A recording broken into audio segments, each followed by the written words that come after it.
English grammar के बहुत सारे रूल्स में 5 गोल्डन रूल्स निकाल के लाया हूं बच्चों। ये 5 गोल्डन रूल्स बहुत ही शानदार है। एग्जाम में इन पर प्रश्न भी बहुत सारे पूछे जाते हैं और आपके स्पोकन में भी हमेशा काम आएगा दोस्तों।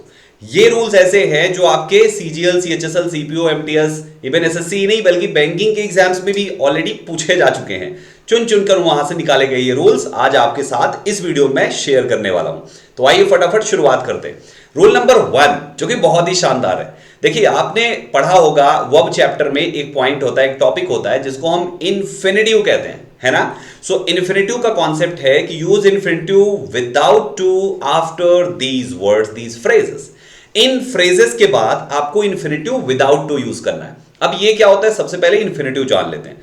मेरे प्यारे बच्चों, इन्फिनिटिव जो है, इन्फिनिटिव मेन वर्ब की फर्स्ट फॉर्म को कहते हैं। किसको कहते हैं? मेन वर्ब की फर्स्ट फॉर्म। दो तरीके से मेन वर्ब की फर्स्ट फॉर्म यूज होती है, एक प्रेपोजिशन टू के साथ लगती है और एक बिना प्रेपोजिशन टू के आती। केवल फर्स्ट फॉर्म होती है, प्रेपोजिशन नहीं आता। तो नियम क्या है कि यूज करिए इन्फिनिटिव विदाउट टू इन शब्दों के बाद, यानी आप ये चीज यूज करेंगे इन सब के बाद। कहीं पर भी हैड बेटर लिखा है तो उसके बाद दूसरी वर्ब केवल फर्स्ट फॉर्म होगी, ना उसके पहले प्रेपोजिशन होगा, ना वर्ब की कोई दूसरी फॉर्म आएगी। ऐसे ही वुड रेदर लिखा है, इसके बाद भी केवल फर्स्ट फॉर्म आएगी। रेदर देन लिखा है, इसके बाद भी केवल फर्स्ट फॉर्म आएगा। सूनर देन के बाद फर्स्ट फॉर्म आएगा और हैड सूनर के बाद भी फर्स्ट फॉर्म आएगा। आइए एग्जांपल से समझते हैं। जैसे सबसे पहला सेंटेंस है शी हैड बेटर। अब ये सब्जेक्ट हो गया, ये हैड बेटर आ गया जो कि इसमें लिखा हुआ है। अब हमें इसके बाद केवल फर्स्ट फॉर्म लिखनी है, यानी यहां पर देखो लीव लिखिए। एग्जाम में क्या होगा, हो सकता है यहां पर लेफ्ट लिखा हो, शी हैड बेटर लेफ्ट। हो सकता है लिखा हो she had better to leave. हो सकता है लिखा हो शी हैड बेटर लीविंग। सब गलत है सिवाय फर्स्ट फॉर्म लीव के दोस्तों। तो she had better leave this place now. ऐसे ही दूसरा है रोहन, ये सब्जेक्ट हुआ, वुड रैदर ये फ्रेज हुआ। अब ये देखिए केवल आपकी मेन वर्ब की फर्स्ट फॉर्म यानी इन्फिनिटिव विदाउट टू लिखा हुआ है। और दूसरा वाला भी देखिए बैग, मेन वर्ब की फर्स्ट फॉर्म। तो चाहे एक इन्फिनिटिव लिखिए या दो इन्फिनिटिव्स लिखिए, सब के सब केवल फर्स्ट फॉर्म होंगे बिना किसी प्रेपोजिशन का। क्लियर हुआ? अब इस पर आपके लिए कुछ सवाल है, आइए उसको सॉल्व करते हैं। ये 5-6 प्रश्न मैं लेकर आया हूं। सबसे पहला प्रश्न आप लोग मेरे साथ फटाफट सॉल्व करिए, फटाफट सॉल्व कीजिए मेरे साथ। देखो पहला प्रश्न क्या कहता है, यू सब्जेक्ट हुआ, हैड बेटर आया। अब हमें क्या चाहिए, केवल फर्स्ट फॉर्म, लेकिन आपने फर्स्ट फॉर्म के साथ प्रेपोजिशन टू लगा दिया। हो गई ना गलती, पकड़ी गई। तो ये गलत हो गया। You had better study for your exam if you want to pass. अब आप सोचेंगे कि सर ये टू पास, अरे भाई ये यहां से नई क्लॉज शुरू हो जाती है, तो यहां तक उस हैड बेटर का असर नहीं आएगा, उसका असर केवल यहां तक रहेगा। यहां से तो नई क्लॉज शुरू हो गई, तो अब ये वांट का रूल चलेगा यहां पे, और इस जगह पर टू स्टडी से टू हटेगा क्योंकि यहां हैड बेटर का रूल चलेगा। तो टू स्टडी की जगह केवल स्टडी लिखा जाएगा। चलो दूसरा बताओ, आई वुड रेदर। अब हमें वुड रेदर के बाद फर्स्ट फॉर्म लिखनी है। I would rather watch a movie, फिर लिखा है देन टू गो। हो गई ना गलती, पकड़ी गई। गाइस यहां पर भी तो नहीं आएगा क्योंकि सिंगल क्लॉज में ही तो है। जैसे would rather watch then go for a run right now.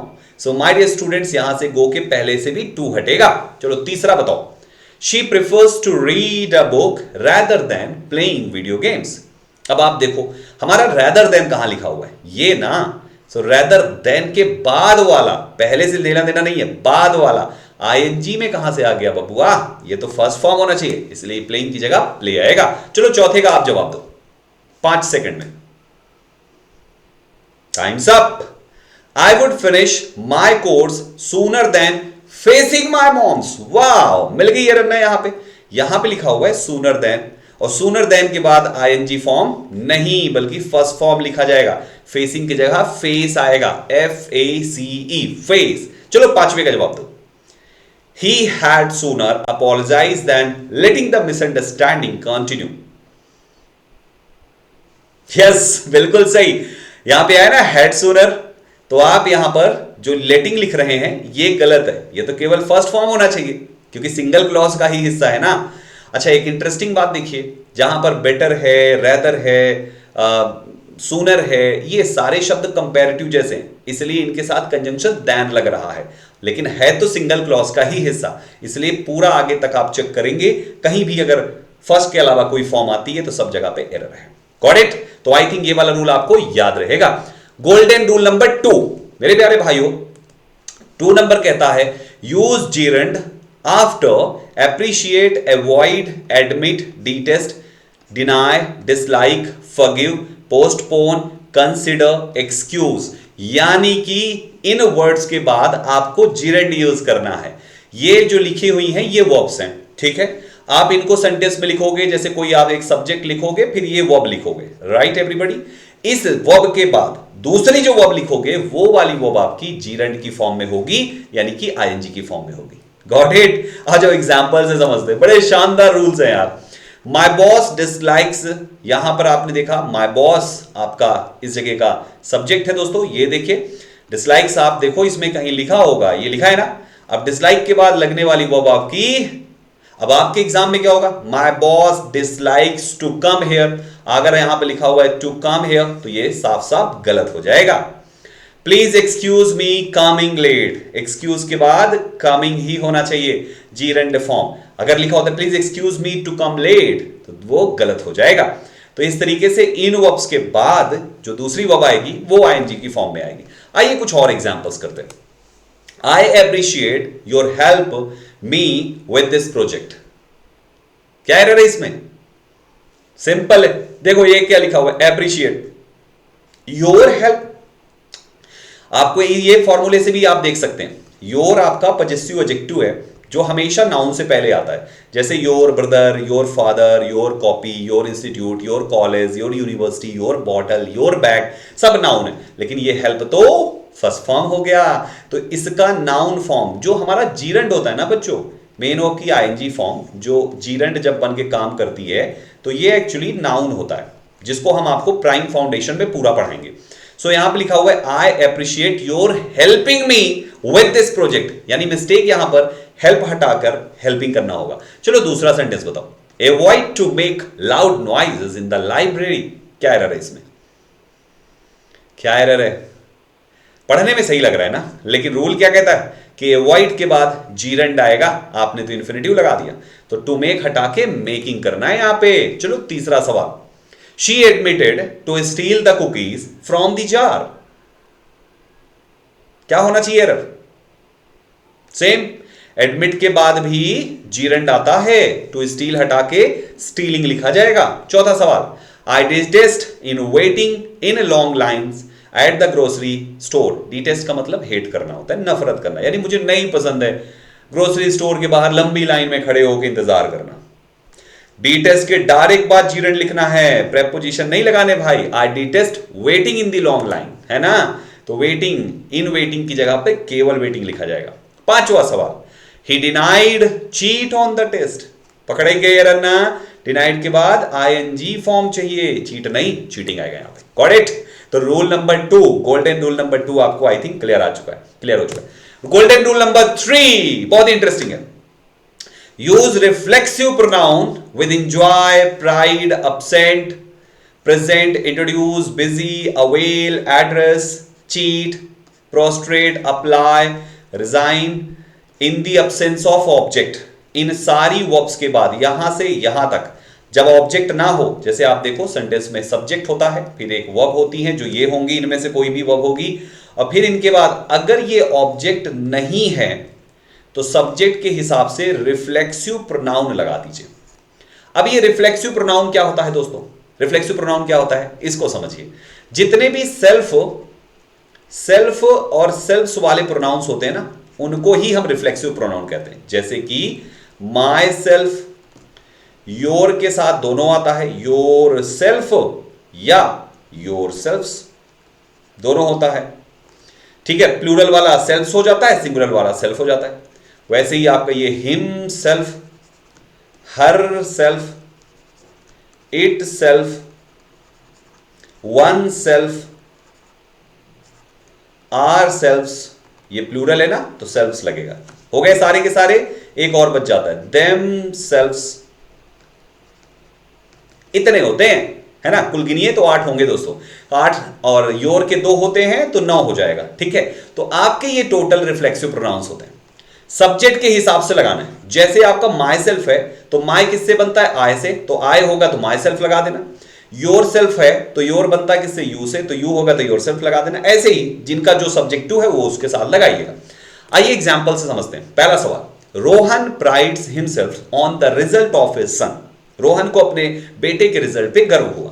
अब आप देखो, रोहन लिखा सब्जेक्ट, प्राइड्स के साथ हमें लिखना है रिफ्लेक्सिव ऑब्जेक्ट ना हो तो, देखो ना प्राइड लिखा हुआ है, हमारे पास ऑब्जेक्ट है ही नहीं, तो हमने रोहन के हिसाब से हिमसेल्फ यहां पर लिख दिया कि रोहन को खुद पर गर्व हुआ on the result of his son. फिर लिखा हुआ ही इंजॉयड इन द पार्टी। अब आप देखो यहां पे ही इंजॉयड इन द पार्टी है, ही ने इंजॉय किया पार्टी में, ये प्लेस है, यानी यहां पर भी रिफ्लेक्सिव होना चाहिए क्योंकि ऑब्जेक्ट तो एब्सेंट है, तो उसने खुद ही पार्टी में इंजॉय किया, तो आप लिखोगे ही इंजॉयड हिमसेल्फ, HIMSELF, ही इंजॉयड हिमसेल्फ कहां पे, इन द पार्टी। या तो आप लिखे होते यहां पे ऑब्जेक्ट कुछ इस तरीके से, ही इंजॉयड द पार्टी, ये लिखा होता आपका तो भी चल जाता दोस्तों।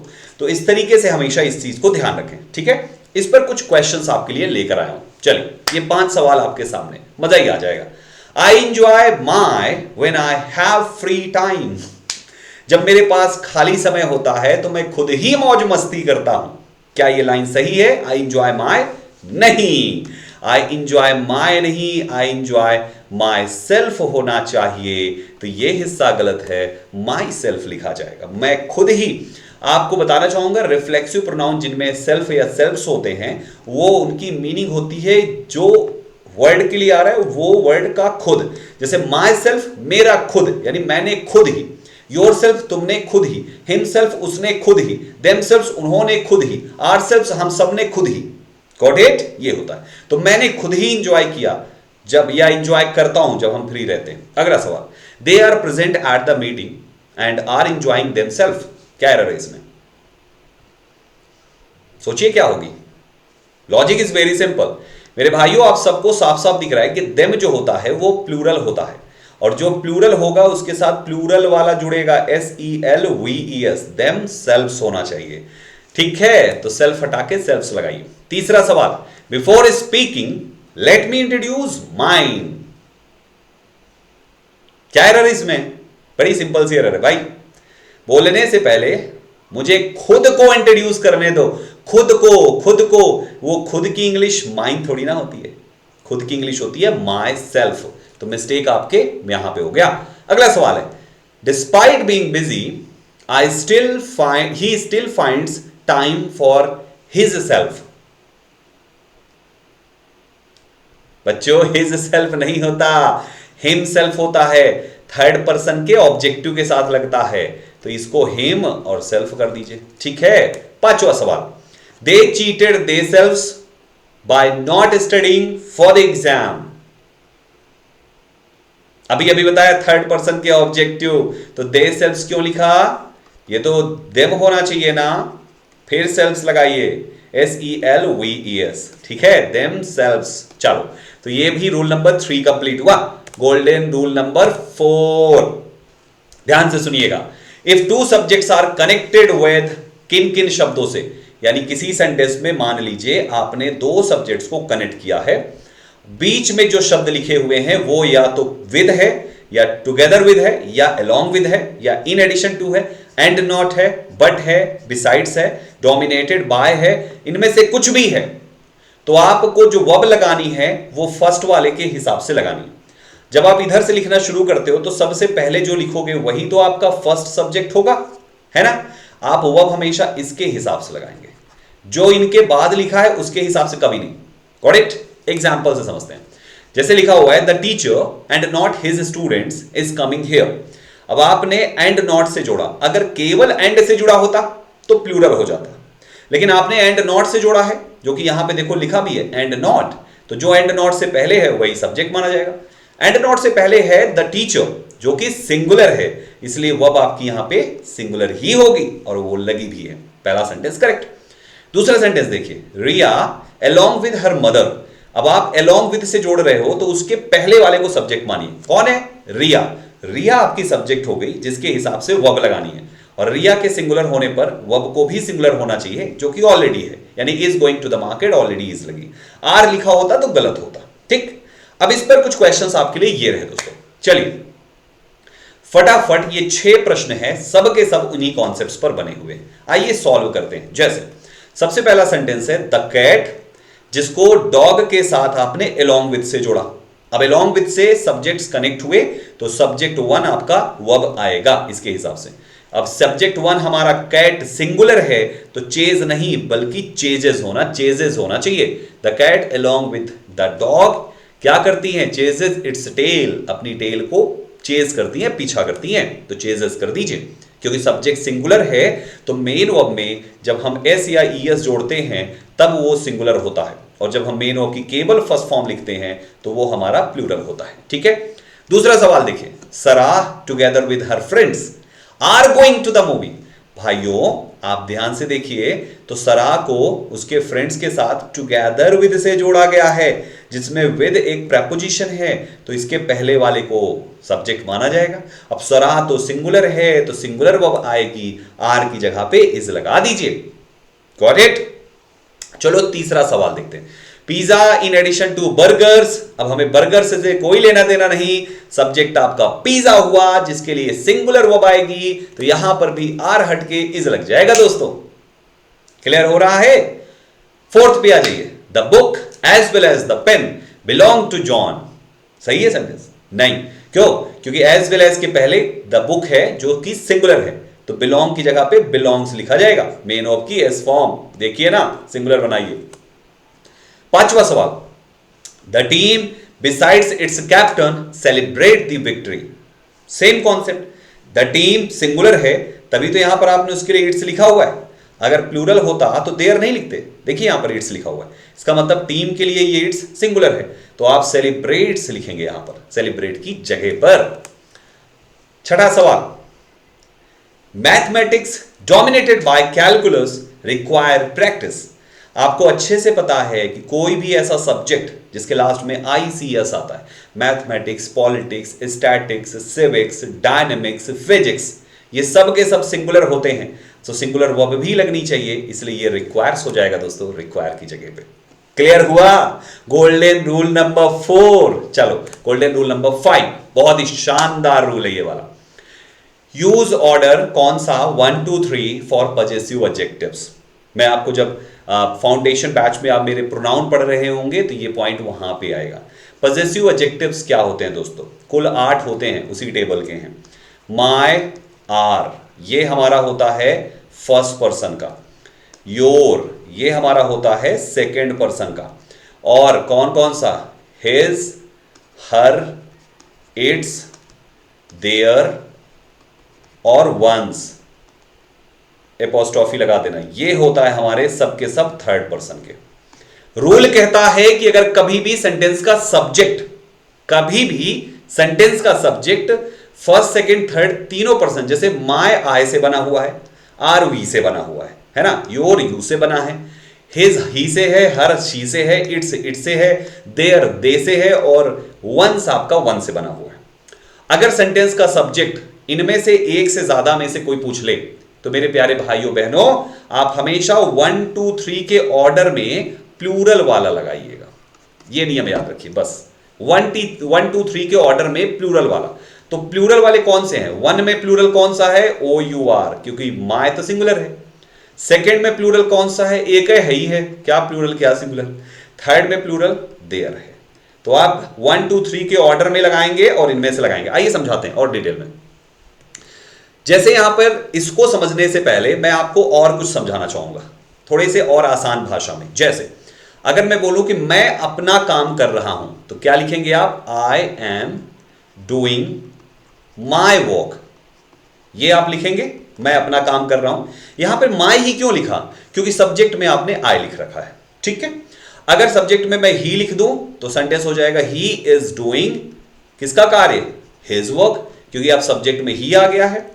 ठीक है मेरे प्यारे भाइयों, अब दोनों एक जैसे ही सेंटेंस हैं तो दोनों को एक साथ लिख दीजिए।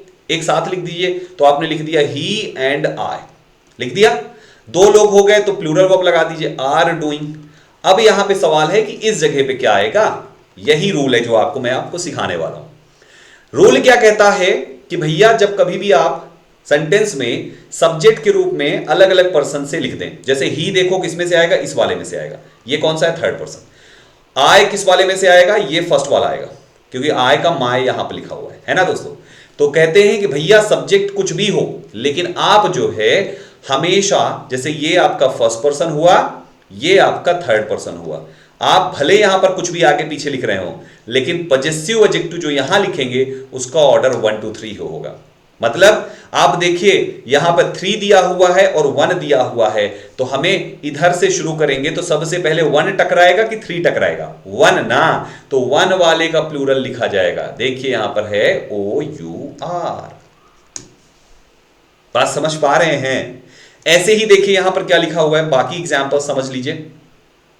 बाकी एग्जाम्पल्स यहां पर जैसे ये यू एंड ही, यू आपका सेकेंड पर्सन में आता है और ही आपका थर्ड पर्सन में आता है, तो हम यहां पर 1 2 3 के हिसाब से चलेंगे तो यू यानी सेकेंड वाला पहले टकराएगा ना, इसलिए सेकेंड वाले का यहां पे लिखा गया दोस्तों। क्लियर हुआ? यहां पर ही एंड आई, ये 3 हो गया, ये 1 हो गया, तो 1 पहले टकराएगा ना इधर से चलने पे, तो 1 वाले का प्लूरल लिखा जाएगा। ये नहीं सोचिएगा कि आय है तो माय लिख देना है, नहीं, आय है तो माय तब लिखना है जब केवल आय होता सब्जेक्ट, जो कि यहां पे लिखा है, देखिए ना। लेकिन अब आप 2 हो गए ना, आय भी है और ही भी है, तो दोनों के हिसाब से लिखना पड़ेगा प्लूरल। अब आय फर्स्ट पर्सन है तो फर्स्ट पर्सन में 2 शब्द होते हैं, ये वाला सिंगुलर है, ये वाला प्लूरल है, तो प्लूरल वाला उठा लो। सेकंड में केवल यू है और थर्ड में देयर प्लूरल है। सिंपल है ना? आइए, तो इस तरीके से हमेशा ध्यान रखें कि पजेसिव एडजेक्टिव में 1 2 3 का ऑर्डर आपको फॉलो कर रहा है। बस पजेसिव एडजेक्टिव में 1 2 3 का ऑर्डर फॉलो करना है, वो भी प्लूरल में। दैट्स इट, इससे ज्यादा कुछ भी नहीं। और एग्जाम में यही एरर आएगी, जहां पे OUR चाहिए वहां पे YOUR लगा देंगे, जहां पे YOR चाहिए वहां पे देयर लगा देंगे। आपको ध्यान रखना है 1 2 3 प्लूरल में, ठीक? भूलेगा तो नहीं भूलना चाहिए। तो ये रहे आपके आज के टॉप 5 गोल्डन रूल्स दोस्तों। अच्छा, ऐसे ही कंप्लीट फाउंडेशन इंग्लिश सीखनी है तो आपके लिए है दोस्तों prime foundation English. Prime foundation English Hindustan का ऐसा इकलौता बैच है जो कि पेड बैच है, लेकिन चल यूट्यूब पे रहा है दोस्तों। और इसकी फीस किसी बच्चे को बाध्य करके नहीं ली जा रही है, बल्कि आप अपनी मर्जी से जितना दिल करे उतनी फीस आप दे सकते हैं। प्राइम फाउंडेशन बैच में आप जितना फीस देना चाहें अपनी मर्जी से दें, आप अपनी मर्जी से फीस देकर यूट्यूब पर इस बैच को आप ज्वाइन कर सकते हैं।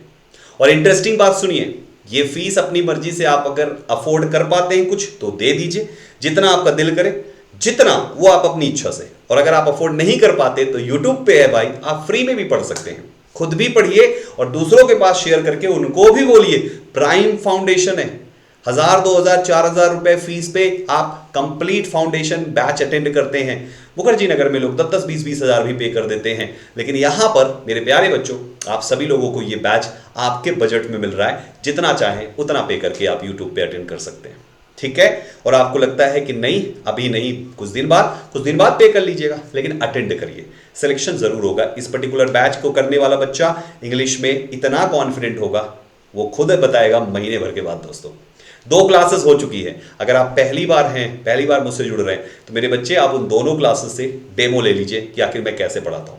उसके बाद तीसरी क्लास ज्वाइन कीजिएगा जो कि 25 तारीख को होगी, होली वाले दिन दोस्तों, ठीक है? ये बेसिक से एडवांस्ड तक पूरा पढ़ाया जाएगा। यहाँ पे सुबह 10 बजे हर रोज लाइव चलता है ये बैच, 10 बजे मेरे साथ जरूर जुड़े साथियों यहाँ पे, ठीक है ना?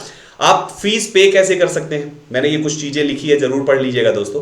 फी पे करने के लिए ये है QR कोड, आप इसको स्कैन करके अपना जितना भी आप अपना अफोर्ड कर सकते हैं वो फी आप पे करें। अगर आप कुछ नहीं अफोर्ड कर सकते, एकदम से पैसे नहीं है आपके पास, तो आप फ्री में पढ़ें।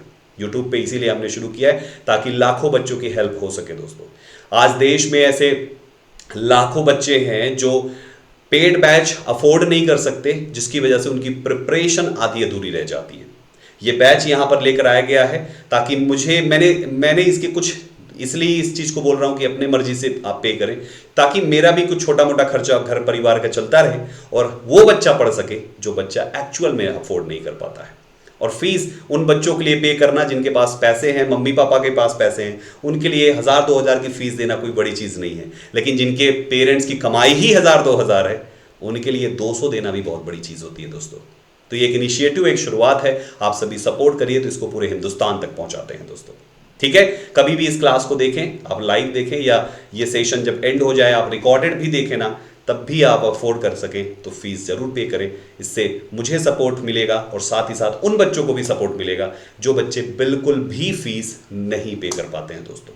ठीक है, तो अपनी मर्जी से जो दिल करे फीस पे करते रहें। मेरे इस बैच की पीडीएफ भी मैं प्रोवाइड करता हूं, राइट एवरीवन। ये है टेलीग्राम जहां पे पीडीएफ मिलेगा, ये है मेरा इंस्टाग्राम जहां पे आप मुझसे कनेक्ट हो सकते हैं। कैसी लगी आपको आज की ये क्लास? 5 गोल्डन रूल्स कैसे लगे? मजेदार ना? कमेंट में जरूर बताइएगा मुझे, let me know in the comment box कि हाउ वाज दीज 5 रूल्स, कैसे लगे आपको ये 5 रूल्स। अच्छा लगा तो प्लीज लाइक जरूर करिएगा और शेयर जरूर करिएगा दोस्तों, ताकि हर बच्चा प्राइम फाउंडेशन के साथ जुड़ सके, चाहे फ्री में जुड़ सके या पैसे देकर जुड़ सके। क्योंकि ये प्लेटफॉर्म यूट्यूब पर है, तो जो जैसे उसको जुड़ना चाहे बच्चा जुड़े, अपनी इंग्लिश को सुधारे, 2024 में सिलेक्शन दे।